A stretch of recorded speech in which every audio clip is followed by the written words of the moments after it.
Qué rico una vez más podernos encontrar en la casa de Dios y en este día tan especial que Dios nos concede, el día número 2 del año 2022. Es bueno que como iglesia podamos reconocer de que es un milagro haber podido terminar un año y haber podido comenzar otro. No muchos pueden tener el privilegio que tú y yo tenemos hoy. Por gracia, por favor, por la manifestación protectora de Dios, nosotros hemos sido guardados del mal y hemos sido sustentados en cada una de nuestras áreas. Y por eso es mi deseo de que en los próximos minutos, tanto ustedes como yo, podamos ser bendecidos por la palabra que Dios nos envía. Y quisiera animarlos que me acompañen con sus Biblias al libro de Génesis. En la pantalla está el título de aquello que Dios nos envía y es de generación a generación. Dios eligió a Abraham para que fuera el padre de su pueblo escogido y a través del cual un día vendría también el Salvador del mundo. Muchas veces me he preguntado, ¿por qué Dios no escogió a un chino? ¿Por qué Dios no escogió a un europeo? ¿Por qué Dios no escogió a un africano? ¿Por qué Dios no escogió a un isleño? ¿Por qué Dios no escogió a un hispano, a uno de nosotros? ¿Por qué Dios no escogió a un indio americano? Y creo que la respuesta ha sido suplida a través de la palabra frente a mi cuestionamiento. Y quisiera que vayan al libro de Génesis, al capítulo 18. Y hallemos allí una razón y una respuesta a esa pregunta que me he hecho. Génesis 18, el verso 19. Dice la escritura en el verso 19.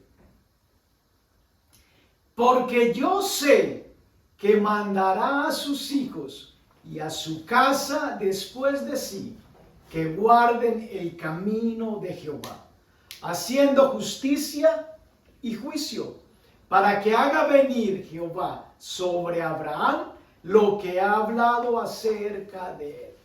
Creo que ese solo texto a mí de manera personal me ha dado la respuesta de por qué Dios no escogió a ninguna otra persona de otra nacionalidad y puso sus ojos en Abraham.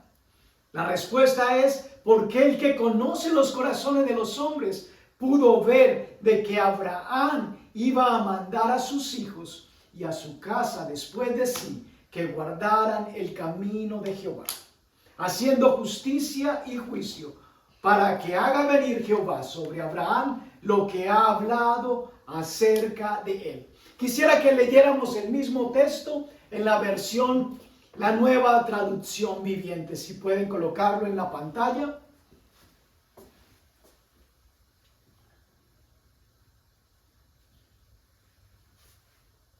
Verso 19.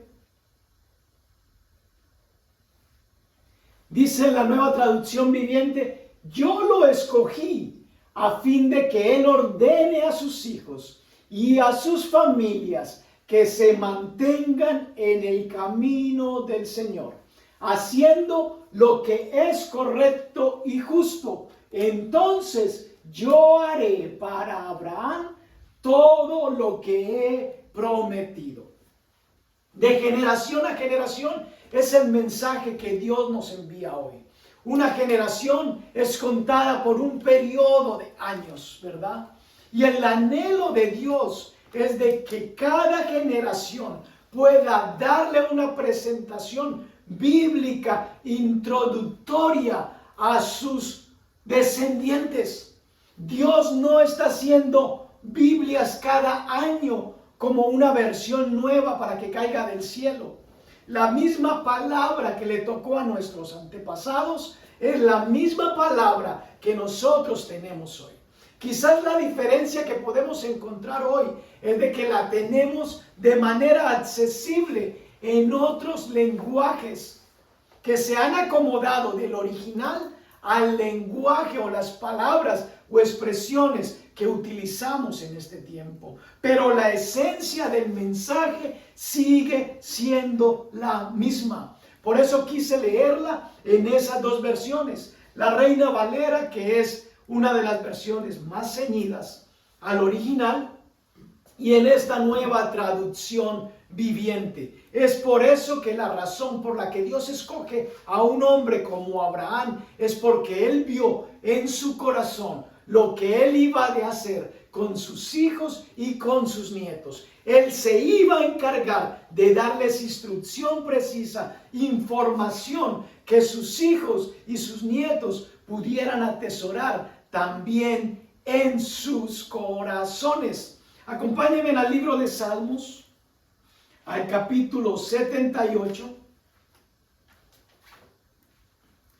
versos del 4 al 7.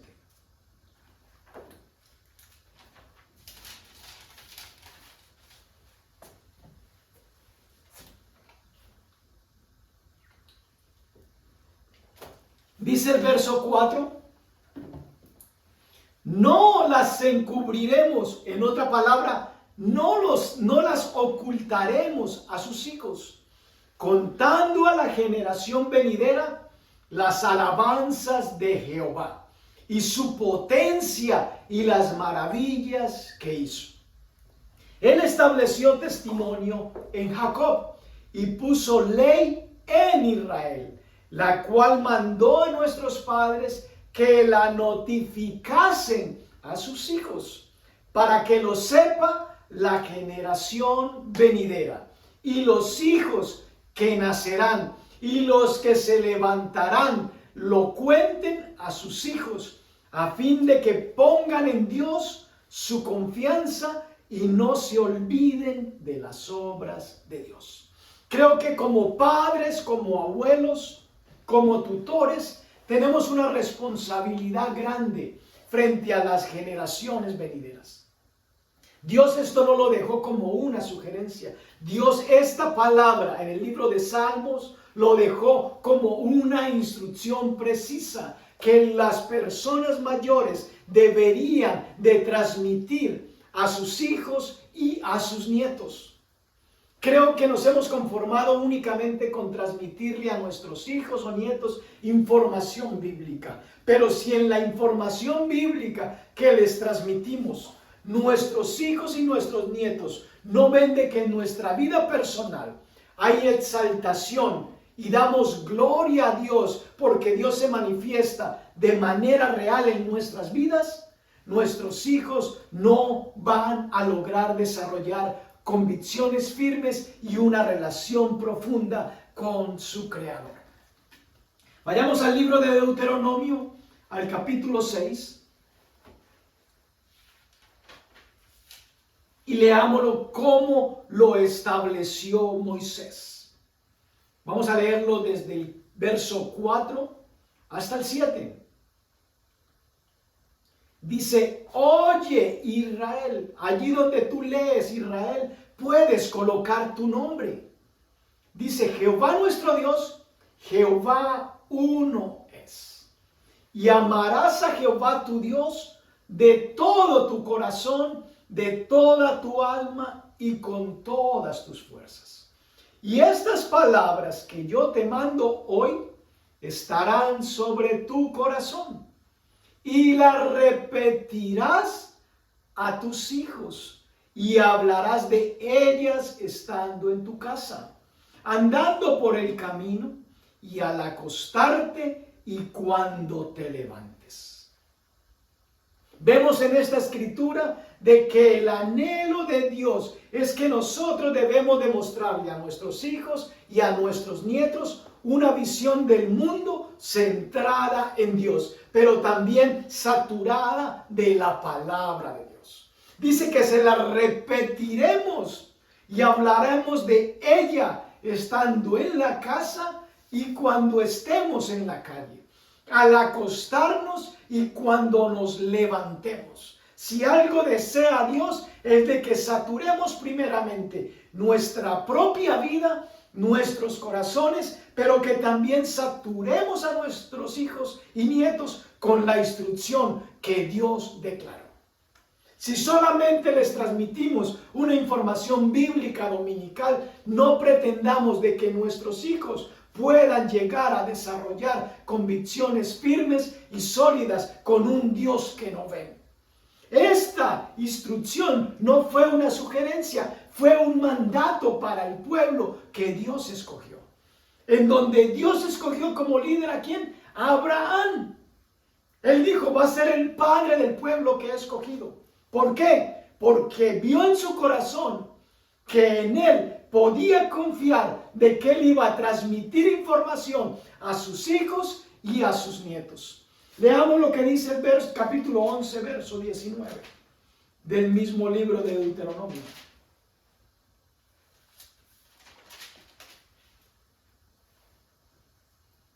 Dice, y las enseñaréis a vuestros hijos, hablando de ellas, cuando te sientes en tu casa, cuando andes por el camino, cuando te acuestes y cuando te levantes. Una vez más, la Biblia nos muestra, tenemos que saturar a nuestros hijos con la información bíblica, con la instrucción de Dios. Es la palabra de Dios viva y eficaz. Es la única que tiene poder en sí misma para cambiar y transformar una vida. Si nosotros no saturamos a nuestros hijos, estaremos dejando la puerta abierta para que sea el mundo quien los sature de cualquier otro tipo de información. Acompáñenme al libro de Salmos, al capítulo 145.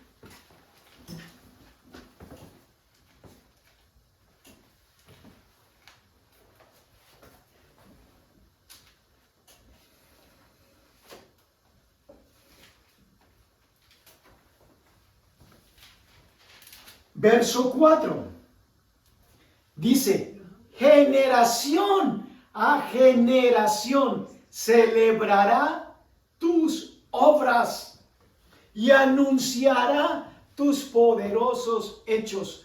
Padres, abuelos, tutores, líderes, pastores, maestros, evangelistas, tenemos la responsabilidad no solamente de dar información bíblica, sino que nuestra información vaya acompañada con un testimonio que le dé alabanza y gloria a Dios por sus poderosos hechos.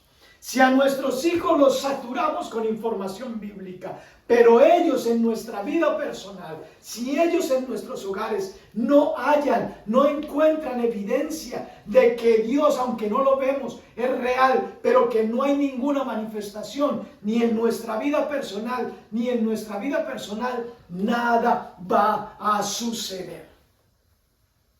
Ellos tienen que ver en nuestra vida de que alabamos a Dios porque su presencia y manifestación es real en nuestras vidas personales. De generación a generación celebramos tus obras y anunciamos tus poderosos hechos.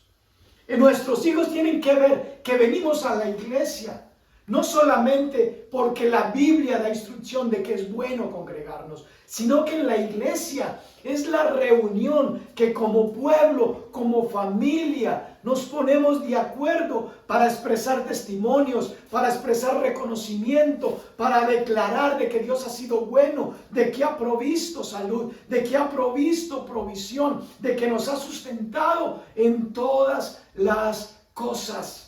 Para eso es la iglesia, para eso es la casa de Dios. Por eso Dios nos anima a que no dejemos de congregarnos, como ya algunos tienen por costumbre. Regresemos nuevamente al libro de Deuteronomio, al capítulo 31.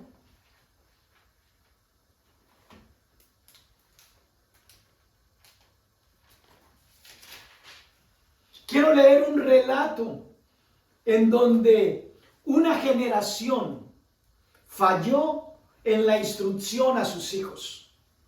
Dice el verso 10, lo vamos a leer hasta el verso 13, dice: Y les mandó Moisés diciendo: al fin de cada 7 años, en el año de la remisión, en la fiesta de los tabernáculos, cuando viniere todo Israel a presentarse delante de Jehová tu Dios en el lugar que él escogiere, leerás esta ley delante de todo Israel a oídos de ellos. Verso 12.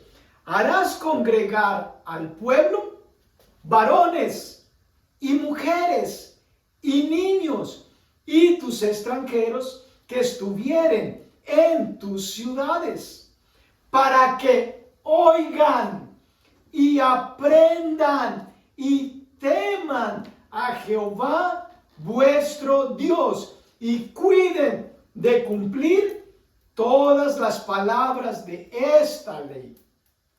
Y los hijos de ellos que no supieron, oigan y aprendan a temer a Jehová vuestro Dios todos los días que viviereis sobre la tierra a donde vais pasando el Jordán, para tomar posesión de ella. Vemos en este relato de que Dios le da instrucción a Moisés, de que cada 7 años debían de hacer una celebración. Debería ser el año de la remisión, en donde las personas eran declaradas libres de cualquier compromiso financiero, ¿verdad? Quedaban libres. Pero además de eso, estaba haciéndolo porque habían hogares en donde los padres no daban instrucción a sus hijos. Quizás hoy tú te preguntes, ¿y una reunión cada 7 años iba a marcar la diferencia? Realmente yo no lo creo. Como tampoco hoy existen hogares en donde los padres solamente se conforman en que sus hijos reciban información de Dios los días domingos, el 7º día. Esta era una celebración cada 7 años. Muchos hogares hoy se conforman únicamente: mi hijo va a la iglesia cada 7 días. Cada 7 días escucha hablar de un Dios creador, escucha hablar de un Dios que sana, escucha hablar de un Dios que provee. Y quizás pienses, ¿eso marca la diferencia? Yo creo que realmente no marca una diferencia radical, pero sí genera una oportunidad para que oigan lo que quizás en tu casa, como padre, como madre, como abuelo o como abuela, no le has enseñado a tus hijos ni a tus nietos. La responsabilidad que Dios estableció de transmitir a la generación venidera era de los padres y es de los padres. Dios no ha cambiado de plan. Esa es la principal responsabilidad, la tuya y la mía como padre. La iglesia yo lo miro como un suplemento vitamínico, como algo que puede ayudar a la labor que tú haces en casa. Y aquí vemos cómo Dios le da instrucción a Moisés para que aquellos que no habían oído hablar de los hechos poderosos de Dios pudieran al menos cada 7 años escuchar, dice el verso 13, y los hijos de ellos que no supieron, oigan y aprendan a temer a Jehová vuestro Dios todos los días que viviereis sobre la tierra a donde vais, pasando el Jordán para tomar posesión de ella. Una reunión dominical puede que no haga una diferencia radical, pero sí genera una oportunidad quizás para que tus hijos oigan algo diferente que quizás tú no te has tomado tu compromiso de instruirlo en casa. Y eso genera una oportunidad para que ellos digan, yo en algún lugar escuché esto, aunque en mi casa no me lo hablaron. Porque hay situaciones específicas. Hay hijos que no tienen papá y mamá. Hay hijos que solamente viven con la mamá. Hay hijos que solamente viven con el padre. Hay hijos que solamente viven con los abuelos. Y a veces las presiones, los compromisos generan limitaciones. Y lo que debería ser una prioridad, lo hemos puesto en último lugar. Y yo creo que la razón por la cual hoy, humanamente hablando y socialmente hablando, vivimos en crisis familiar, es porque nosotros hemos dejado a un lado la instrucción de Dios.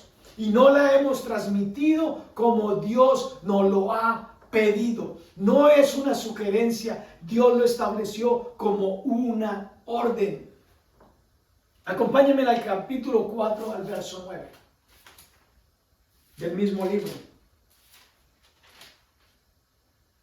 Dice, por tanto, guárdate y guarda tu alma con diligencia, para que no te olvides de las cosas que tus ojos han visto, ni se aparte de tu corazón todos los días de tu vida. Antes bien, las enseñarás a tus hijos y a los hijos de tus hijos.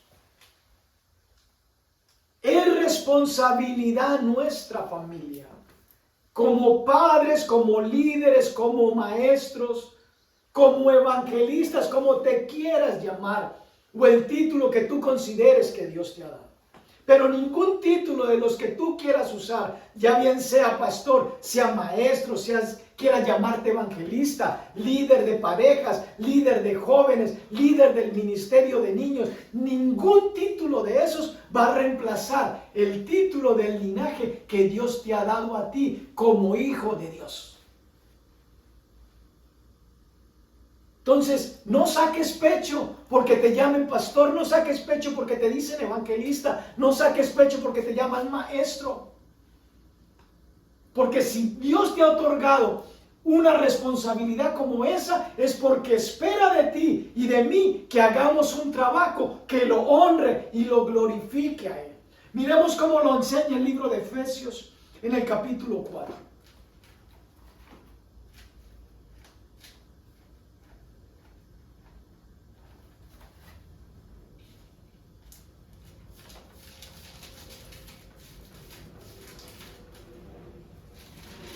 Versos del 11 al 12.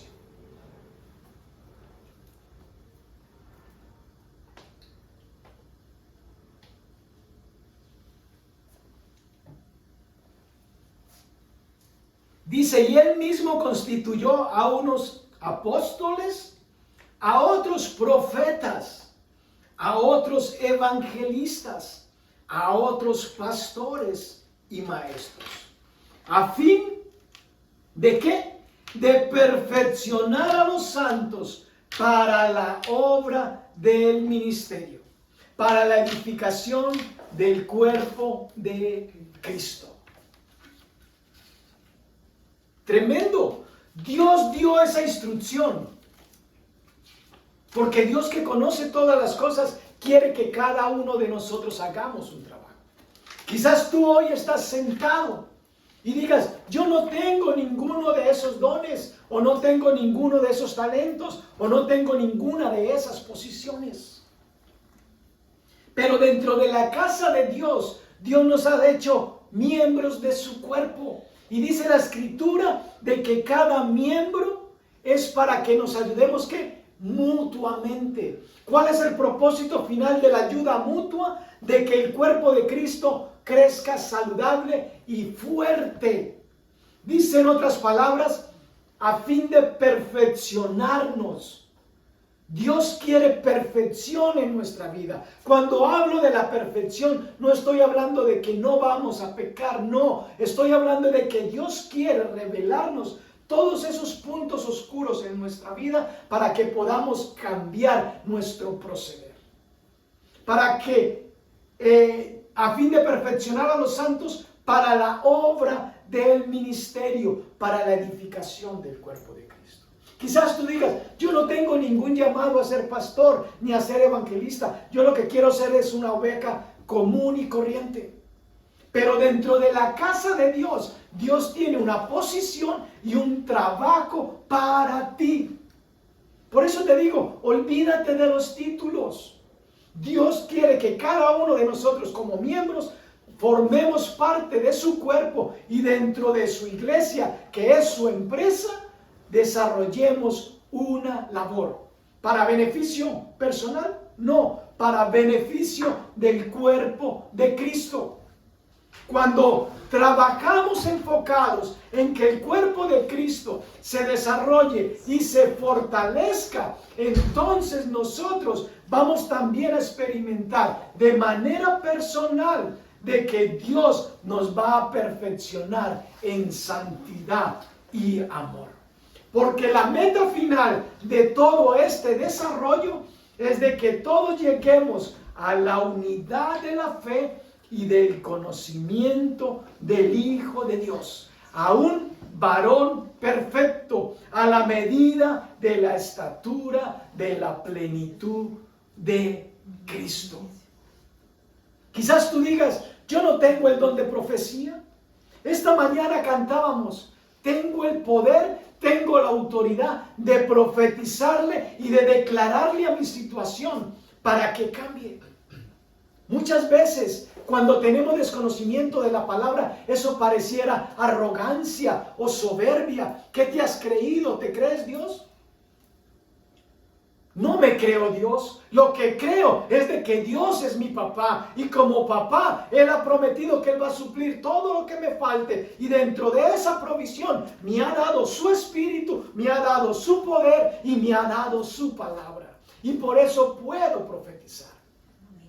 Y encuentro en la palabra de que Moisés tuvo también ese anhelo de que todo el pueblo fuera profeta. Hoy en día se escucha, ya los profetas no existen. Mucha gente tiene esa ideología de que ya el ministerio de la profecía no existe. Y yo encontré en la Biblia de que Moisés tuvo ese deseo de que todo el pueblo fuera profeta. Acompáñenme al libro de Números, al capítulo 11. Vamos a leerlo desde el 26 al 29.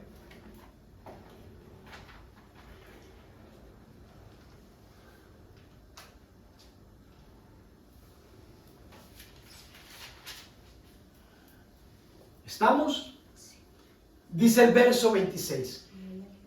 Y habían quedado en el campamento 2 varones, llamados el uno Elda y el otro Meda, sobre los cuales también reposó el Espíritu. Estaban estos entre los inscritos, pero no habían venido al tabernáculo, y profetizaron en el campamento. Pertenecían a la asamblea, pertenecían a la iglesia, pero no habían entrado a la iglesia, se quedaron en el campamento.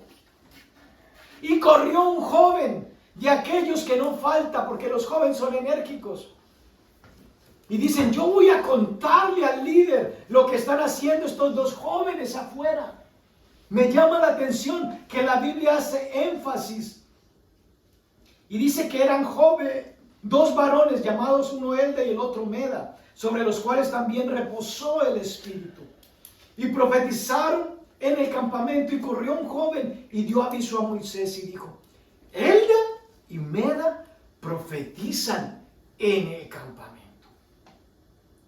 Entonces respondió Josué, hijo de Nun, ayudante de Moisés, uno de sus ancianos, no, uno de sus jóvenes, y dijo, Señor mío, Moisés, impídeselo. Aquí los únicos que tenemos derecho a profetizar eres tú, que eres el pastor, y yo, que soy tu asistente. Ningún otro tiene derecho a declarar palabra aquí. Y eso lo dice Josué, se lo dice a Moisés. Y Moisés le respondió, ¿tienes tus celos por mí? Ojalá todo el pueblo de Jehová fuese profeta, y que Jehová pusiera su espíritu sobre ellos. Ojalá todo el pueblo fuera profeta. Pero hoy en día ese espíritu religioso aún está entre nosotros. Aquí el único que tiene derecho a dar una palabra de parte de Dios soy yo, que soy el pastor, y el resto se calla. ¿Es eso bíblico? No, mis hermanos. No es bíblico. Ustedes y yo tenemos la capacidad dada por Dios. Tenemos el mismo espíritu. Tenemos la misma autoridad delegada para hacer su obra en la tierra. La obra de Dios en la tierra no está fundamentada en un solo hombre.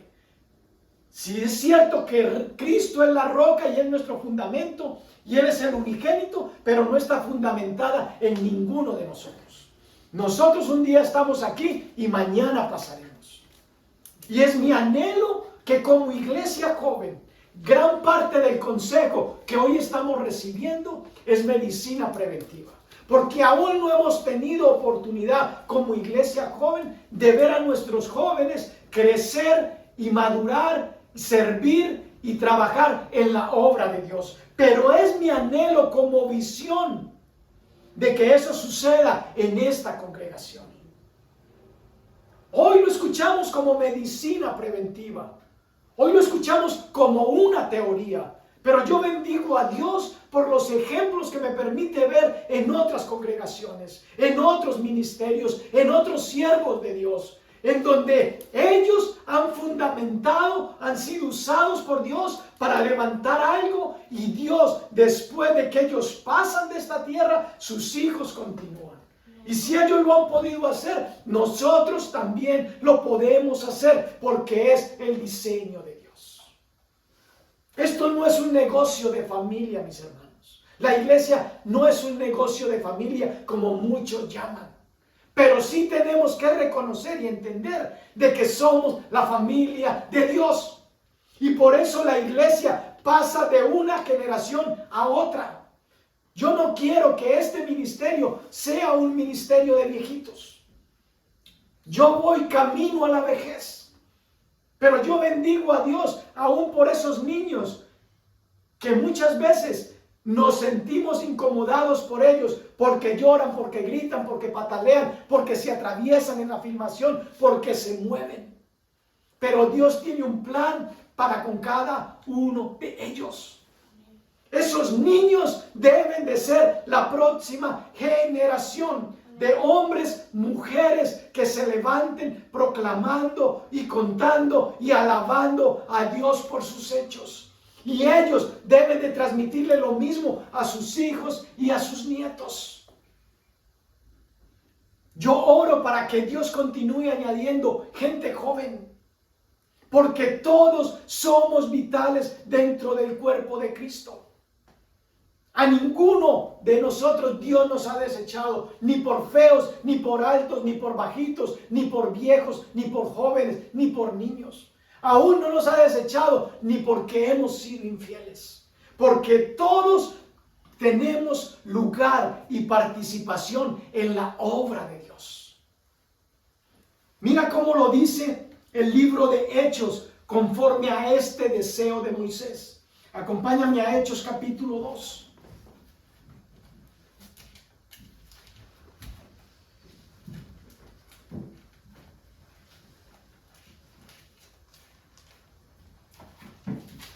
Vamos a leerlo desde el 12 al 14.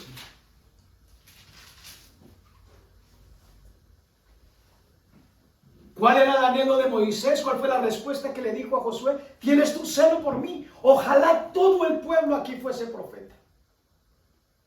Lo que están haciendo esos muchachos afuera del campamento, lo están haciendo porque Dios ha puesto su espíritu en ellos. No los voy a mandar a callar. Y dice el verso Hechos 2 del 16 al 21. Dice: mas esto es lo dicho por el profeta Joel. En los postreros días, dice Dios, derramaré de mi espíritu sobre toda carne. Y vuestros hijos y vuestras hijas, ¿qué? Profetizarán. Julio, eso ya no existe, eso ya pasó de moda. Mentiras. Si la Biblia pasó de moda, nosotros estamos haciendo como pastores el trabajo incorrecto. Tenemos que comenzar a arrancarle hojas a la Biblia entonces. Si eso ya no procede, si eso no es verdad, si eso ya no existe. Ahí vemos la primera generación. En los postreros días, dice Dios, derramaré de mi espíritu sobre toda carne. Y vuestros hijos y vuestras hijas profetizarán. Vuestros jóvenes verán visiones, la segunda generación. Y vuestros ancianos soñarán sueños, la tercera generación. Dios no desecha a ninguna generación. Dios lo que quiere es de que sus decretos, sus palabras sean transmitidos a la próxima generación. Hoy socialmente vivimos en caos porque hemos fallado en esto. Siendo aquellos a los que Dios le dio la capacidad, el dominio y el señorío de la tierra. Hemos fallado como familia. Y si la familia falla, la sociedad sufre. Porque la sociedad es el conjunto de familias. Y el anhelo de Moisés que dijo, ojalá todo el pueblo fuera profeta, Dios lo cumplió en el libro de los Hechos. Allá cuando estaban reunidos la iglesia primitiva en el aposento alto, y vino el Espíritu Santo como en llama de fuego repartida sobre sus cabezas, allí Dios lo cumplió con ellos y lo sigue cumpliendo hoy con nosotros. Tú y yo necesitamos creer y aceptar esa verdad, que dentro del pueblo de Dios, dentro de la casa de Dios, hay lugar para ti y hay trabajo que tú tienes que hacer. Verso 18, y de cierto sobre mis siervos y sobre mis siervas en aquellos días derramaré mi espíritu y profetizarán. Por eso yo no acepto eso que escucho, que ya el ministerio de profecía y de profeta no existe. Una cosa es que nosotros los hombres lo utilicemos para manipular a la gente, y otra cosa es que yo diga que lo que la Biblia declara que aún se puede cumplir en este tiempo ya no existe. Son dos cosas totalmente diferentes. Yo no puedo desechar una verdad bíblica por las equivocaciones de los hombres. Dice, en aquellos días derramaré de mi espíritu y profetizarán. ¿Qué es profetizar? Es conocer y hablar la voluntad de Dios. Eso es profetizar. Conocer y hablar la voluntad de Dios. Eso es profetizar. Sino que hemos sido dañados por los errores que los seres humanos cometemos. Vamos a la iglesia, te vas a ganar una lotería, vas a comprar una casa, vas a trabajar en Wall Street, te vas a casar con la modelo tal. Hermano, usted tiene el mismo espíritu que yo tengo. Dice que coloquemos a prueba los espíritus si son de Dios. Sencillo. No perdamos el tiempo juzgando, señalando y criticando. La Biblia dice que usted y yo tenemos el mismo espíritu. Y que no creamos a todos los espíritus. Dice la Escritura, ¿verdad? Que probemos si los espíritus son de Dios o no. Sencillo. No critiquemos a la gente. Y hagamos uso de aquel que fue puesto dentro de ti, dentro de mí como maestro, y que nos puede enseñar y nos puede revelar todas las cosas. Verso 21. Y todo aquel que invocare el nombre del Señor será salvo. Todo aquel que invocare el nombre del Señor será salvo. Probablemente tú hoy como padre, como abuelo, estés diciendo, mi generación se está perdiendo. Yo no veo poder de Dios en ellos. No veo el respaldo de lo que la Escritura dice, de que yo y mi casa serviremos a Jehová. Recuerda, tú y yo no vivimos por vista. Tú y yo vivimos por fe, llamando las cosas que no son como si fueran. Y aquí tenemos una promesa que como padres debemos de creer. Todo aquel que invocar el nombre del Señor será salvo. Declara, comienza declarando, comienza profetizando de que Dios no te dio hijos para perdición. No importa la condición actual que ellos estén viviendo. Dios no te dio hijos para perdición. Dios te dio hijos para cumplir un propósito y llevar un llamado establecido desde antes de la fundación de los tiempos. Desde antes que fueses concebido, yo te conocí, dice Jeremías, y te puse nombre y te llamé por profeta a las naciones. Entonces, no temas, no desmayes por lo que quizás hoy estás viendo en tus hijos, de sus actos equivocados, de sus errores.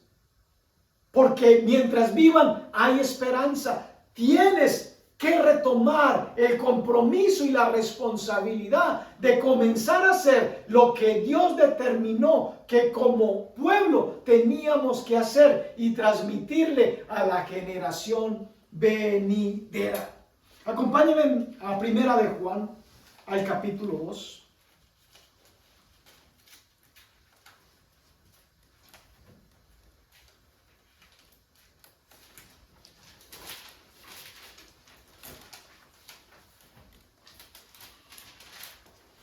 Versículos del 12 al 14. Dice, os escribo a vosotros, hijitos, porque vuestros pecados os han sido perdonados por su nombre. Os escribo a vosotros, padres, porque conocéis al que es desde el principio. Os escribo a vosotros, jóvenes, porque habéis vencido al maligno. Os escribo a vosotros, hijitos, porque habéis conocido al Padre. Os he escrito a vosotros, padres, porque habéis conocido al que es desde el principio. Os he escrito a vosotros, jóvenes, ¿por qué? Porque sois fuertes y la palabra de Dios permanece en vosotros y habéis vencido al maligno. Si algo te quiere el enemigo hacer creer es de que tus hijos son de perdición y que ya se perdieron, que ya no hay propósito ni lugar para ellos dentro de los planes de Dios. Y eso es una mentira. Todo aquel que invocare el nombre de Jehová será salvo. Probablemente tú y yo como padres no veamos cuando nuestros hijos invoquen el nombre de Jehová. Quizás nosotros estamos sencillamente desanimados. Mi hijo es un adolescente, mi hijo es un joven, ya no lo puedo obligar a llevar a la iglesia. No le gusta la iglesia. ¿Qué voy a hacer? Ya se perdió. No hay oportunidad, no hay como escuche, no hay como acepte.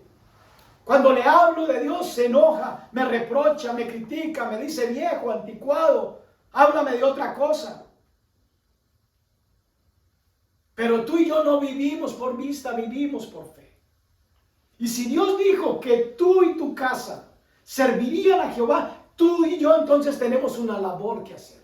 Quizás tú y yo no estamos haciendo lo que Dios nos ha mandado a hacer. Y nos hemos simplemente conformado de que sea el mundo quien le transmite información a nuestros hijos.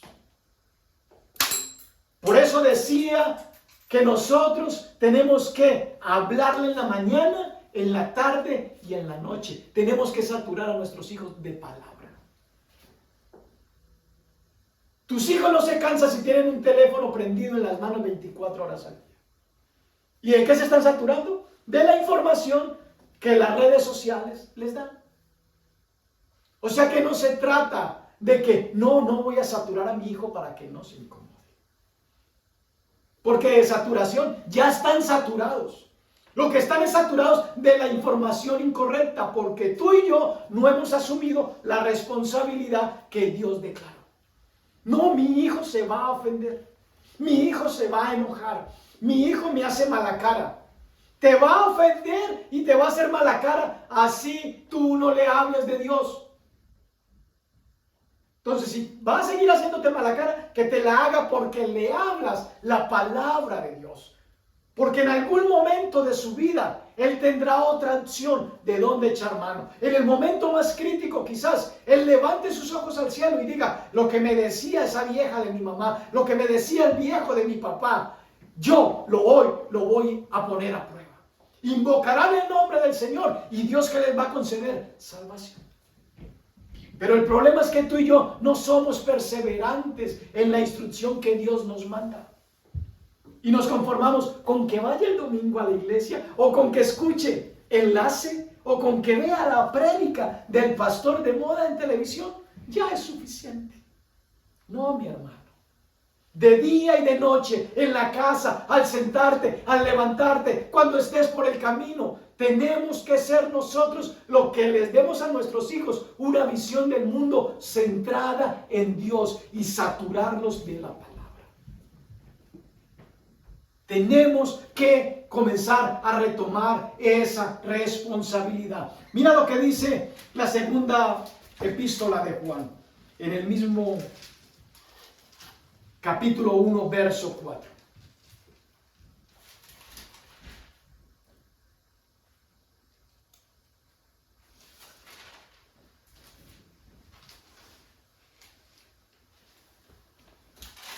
¿Estamos?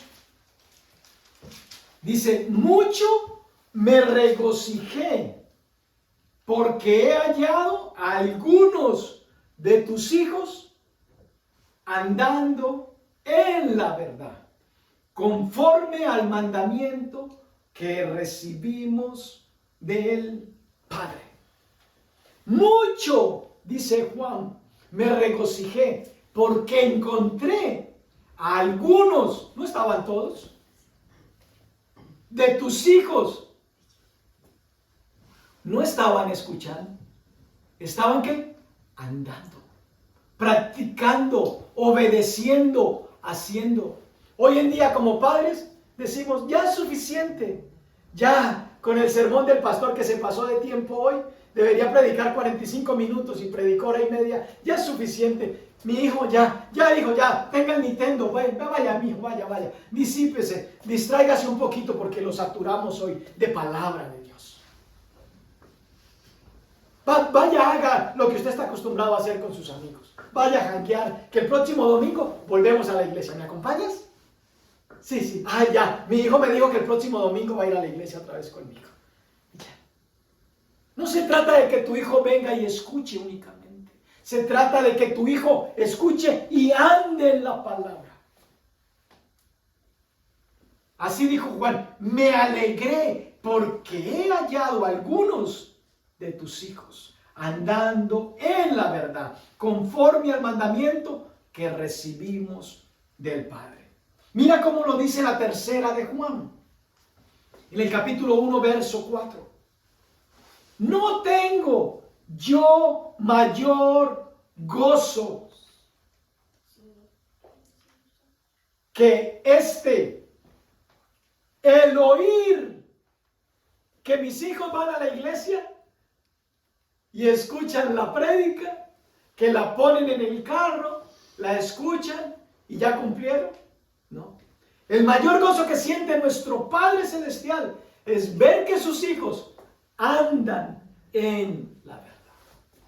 Por eso te digo que si saturamos a nuestros hijos de palabra, pero en nuestras vidas no ven exaltación, no ven de que Dios ha hecho algo en nosotros, ¿cómo van a creer ellos? Si tú eres la manera de transmitirles de que el Dios invisible se hace visible y participante en la vida de un individuo. Si no ven en tu vida pasión, si no ven en tu vida exaltación, ellos tampoco lo van a desarrollar. No solamente por acumular conocimiento la vida es cambiada. Está comprobado de que el conocimiento ¿qué? Envanece. Si fuera por conocimiento y vidas cambiadas, Jesús no hubiera tenido que escoger a sus discípulos dentro de gente del vulgo. Jesús hubiera entrado a la sinagoga donde estuvo desde niño charlando con los maestros y hubiera dicho, este maestro me impresionó, ustedes tienen que ser de los míos. Ahora yo soy el Hijo de Dios. Ustedes me tienen que seguir a mí. No se trata por escuchar, se trata es de andar en la palabra, de practicar lo mucho o lo poco que sepamos. Lo mucho o lo poco que sepamos. Hemos sido llamados a hacer la obra de Dios juntos. En la casa de Dios hay espacio para las 3 generaciones. para los niños, los jóvenes y los ancianos. La iglesia no es únicamente para gente vieja. La iglesia no es únicamente para gente joven. La iglesia no es únicamente para niños. No. En la iglesia es el lugar en donde 3 generaciones se reúnen para que una cumpla un trabajo de instrucción, y cuando ya hemos instruido, les demos la oportunidad de participar y trabajar juntos dentro de la obra de Dios.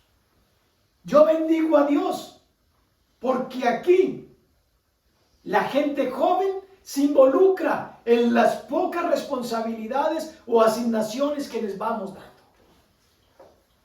Y eso es bueno. Que los niños se involucren en algo, en que los niños se involucren en destapar las copas de la Santa Cena, en que los niños se involucren en pasar los sobres de los diezmos, en que los niños se involucren. Ellos van aprendiendo de que en la casa de Dios se va a recibir, pero también se va a ejercer un trabajo. Porque es la manera como honramos también y agradecemos a aquel que nos llamó de tinieblas a su luz admirable. Acompáñenme a 1 de Timoteo y miremos el deseo de uno de los seguidores de Jesús. 1 de Timoteo 4, verso 12.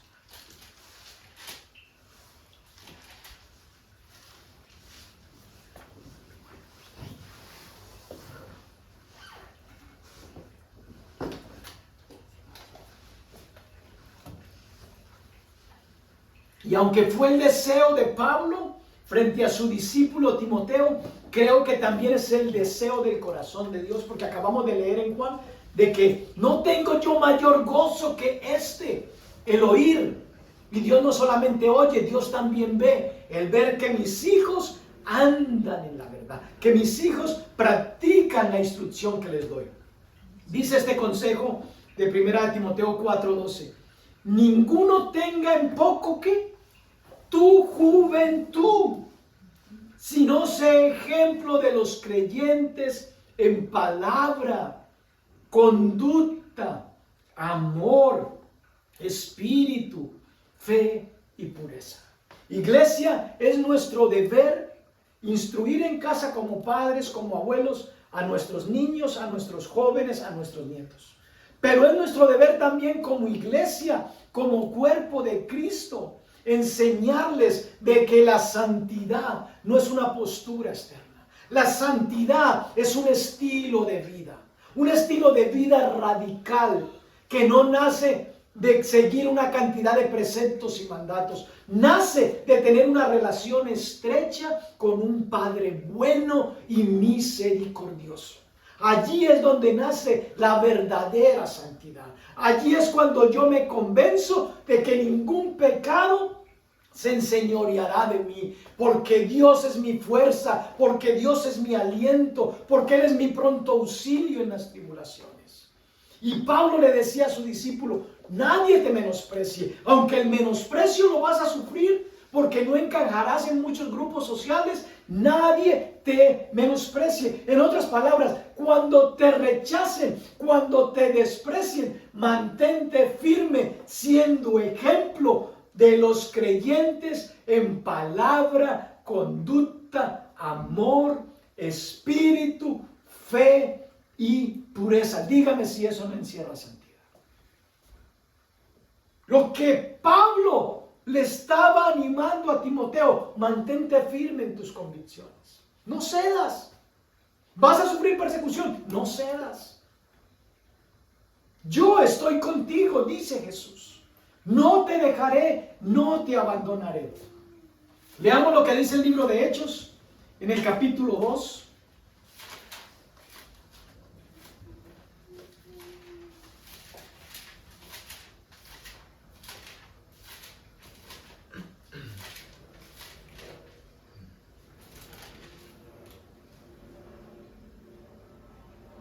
Verso 39. Porque para vosotros es la promesa, y para vuestros hijos, y para todos los que están lejos, para cuantos el Señor nuestro Dios llamar. ¿Hay promesa de salvación para tu hijo que consideras perdido en las drogas? Sí, porque la Escritura dice que para ti y para tus hijos y para todos los que están lejos, para cuantos el Señor nuestro Dios llamare. No te rindas frente a lo que tus ojos te muestran de lo que tus hijos viven hoy en día. Y si tus hijos no están atravesando una mala situación, sino que están permaneciendo en el camino del Señor, gózate de igual manera y alégrate. Y bendice a Dios por sus vidas. Pero es tiempo de que como iglesia comencemos a profetizar. ¿Cómo se hace eso de profetizar, Julio? Yo no tengo el don de profecía. Te dije hace un momento que la profecía es conocer y declarar la voluntad de Dios. Eso es. Piensa por un momento cómo Dios quiere ver a tu hijo. Cómo Dios quiere ver a tu hija. Piensa por un momento. Dios, ¿cómo tú ves a mi hijo? Si ya sabes de que Dios es el creador de tu hijo, de tu hija, y sabes de que el plan de Dios es de que permanezcan en sus caminos, ¿cómo Dios se imagina a tu hijo? ¿Vendiendo drogas en las escuelas? ¿Prostituyendo su cuerpo como niña? Creo que no es la manera en cómo Dios ve a tus hijos. Es como el diablo quiere ver a tus hijos. Pero ¿qué vas a creer? ¿Lo que Dios dice? ¿Que para ti es la promesa? ¿Que para mí es la promesa? ¿Qué tú vas a creer? Y para tus hijos, y para los que están lejos, para todos los que Dios llamare, ¿qué vas a creer? Entonces no te conformes si tus hijos están viviendo un mal tiempo. Comienza a declarar: bendigo a mi hijo, y agradece a Dios porque lo escogió desde antes de la fundación del mundo. Agradece a Dios porque lo puso en tu vientre. Quizás tu hijo no fue un hijo deseado, pero hoy es tiempo de que reconozcas de que aunque tú no lo deseaste, Dios lo puso allí como un regalo de vida y con un propósito para esta generación. Entonces comienza a aceptar a tu hijo y a tu hija como la Escritura llama, de que los hijos son herencia de Jehová. Una herencia, tenemos dos opciones: la cuidamos o la malgastamos. Eso hacemos con las herencias. ¿La cuidamos para que produzca más o no la malgastamos? Lo mismo hacemos con nuestros hijos. Los cuidamos para que sean instrumentos de justicia, instrumentos para usos honrosos, para la gloria de Dios, o los abandonamos a que el mundo y el diablo haga con ellos lo que quiere. Entonces no temas hacer un alto en tu vida, no temas hacer un alto en tu relación en tu casa, no temas en establecer conductas y estándares en tu casa que cambien. Así se incomoden tus hijos. Dios escogió a Abraham y no escogió un chino ni un africano, porque vio el corazón de Abraham. Dios escogió a Noé y no escogió a un hispano ni a un isleño, porque vio el corazón de Noé. Doy gracias a Dios de que Dios aún sigue mirando el corazón. Mientras nosotros los seres humanos, ¿qué vemos en nuestros hijos? Tatuajes, pelos largos, pelos de colores, pañoletas, pantalones caídos, rotos. Los vemos sucios, consumiendo droga, bebiendo. Dios sigue viendo el corazón. Nosotros, por lo que vemos, ya desechamos a nuestros hijos. Se perdieron. Pero la Escritura dice de que debemos de ser de aquellos que no retrocedemos, sino que peleamos la buena batalla. Los hijos son un regalo, pero ¿qué crees? ¿Que el diablo te los va a dejar quietos? No.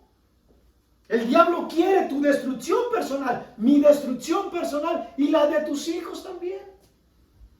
Pero de ti depende de que te levantes y comiences a ver a tus hijos como Dios los ve. Yo bendigo a Dios porque Dios no escogió solamente personas mayores para levantar su iglesia. Dios escogió a través de la historia personas jóvenes. Dios escogió a un David que era un jovencito, ignorado por su padre. Lo escogió para usarlo para un propósito grandioso: ser rey de su nación. Dios escogió a Jeremías siendo un joven para que transmitiera un mensaje a una nación. Dios escogió a un Timoteo para que en medio de una generación incrédula y perversa, él pudiera reflejar y mantener la instrucción que le habían dado. Dios escogió a un Eliú cuando los amigos viejos de Job no supieron dar consejo. Dios levantó un Eliú joven para que hablara sobre la situación de Job. Dios no desecha a los jóvenes. ¿Por qué nosotros como iglesia los vamos a desechar? Porque vienen con los pantalones rotos, con el pelo de color, con aretes en la nariz, con aretes. Nosotros vemos todas esas cosas, nos incomodan. Pero Dios dice, yo sigo viendo el corazón, iglesia. Ustedes como padres, como abuelos, como líderes, como pastores, como maestros, tienen que retomar mi consejo, mi instrucción, para que de una generación pase a otra generación. Los cambios sociales no los va a producir la iglesia de la noche a la mañana. Los cambios sociales los va a producir la iglesia de una generación a otra generación. Probablemente nuestros ojos como personas adultas no vean los cambios sociales para bien y veamos el decaimiento social. Pero nuestros hijos, si logramos hacer lo que Dios declaró y promete, Dios va a ser fiel porque históricamente lo ha hecho. Y Dios no cambia. Él es el mismo ayer, hoy y por los siglos. Quiero que culminemos este tiempo en oración, pero quiero hoy que hagamos allí donde tú estás, junto a tu hijo, abraza a tu hijo y comienza en esta mañana a declarar algo bueno que Dios coloque en tu corazón de cómo Dios lo ve o la ve. Yo voy a pedirle a mi hija que pase al frente y vamos a orar juntos. Yo voy a declarar mis palabras sobre mi hija, pero tú que estás allá sentado, comienza a declarar tus propias palabras sobre tus hijas, sobre tus hijos, sobre tus nietos. Padre, gracias te damos, Dios, en esta mañana, por el poder de tu palabra. Reconozco, Señor, como siervo, como hijo, no como ministro, Señor, sino me presento hoy delante de ti como hijo y como siervo, papá, de que tu palabra es poderosa. Reconozco el poder que tu palabra ha hecho en mi vida. Reconozco el poder que tu palabra ha hecho en mi matrimonio. Por eso, Señor, confiado en el poder de tu palabra, que tiene para cambiar y transformar, yo en esta hora declaro sobre nuestra hija, Señor, que ella es una flecha en mi aljaba para la destrucción de fortalezas. Declaro, Señor, de que ella es la niña que tú te complaces en cuidar y en usar como la niña de tus ojos, Padre. Declaro de que ella es la joven que tú derramas, como dijiste en tu palabra, que en los postreros días tú derramarías de tu espíritu, Señor, sobre toda carne, y que nuestros hijos, nuestros niños profetizarían. Yo declaro de que Eliana es una profeta tuya, Señor, no porque anda declarando vana palabrería, sino porque conoce tu palabra y la confiesa con confianza, sabiendo que en su boca está el poder de la vida y de la muerte, papá. Que ella diariamente, con tu ayuda, Espíritu Santo, aprenda a escoger lo que tú le pones enfrente, vida y muerte, pero que ella pueda hacer uso de su voluntad para escoger siempre la vida, como es tu consejo, Señor, para que viva ella y para que viva su descendencia. Yo declaro, Señor, que como hombre mayor, junto a mi esposa, me regocijaré viendo a los hijos de mi hija, que son mis nietos, pero también veré a mis nietos, Señor, creciendo en la casa de Dios y dando fruto para ti, Señor, porque tú dijiste que mejor es un día en tus atrios que 1000 fuera de ellos. Tú dijiste, Padre, que tu bien y tu misericordia nos seguirían todos los días de nuestra vida y que en tu casa moraríamos por largos días. Yo declaro que Eliana morará en tu casa por largos días porque tu bien y tu misericordia le persiguen todos los días. Alabado y bendito sea tu nombre, Jesús, que vives y reinas por los siglos de los siglos. Amén. Dios les bendiga, iglesia.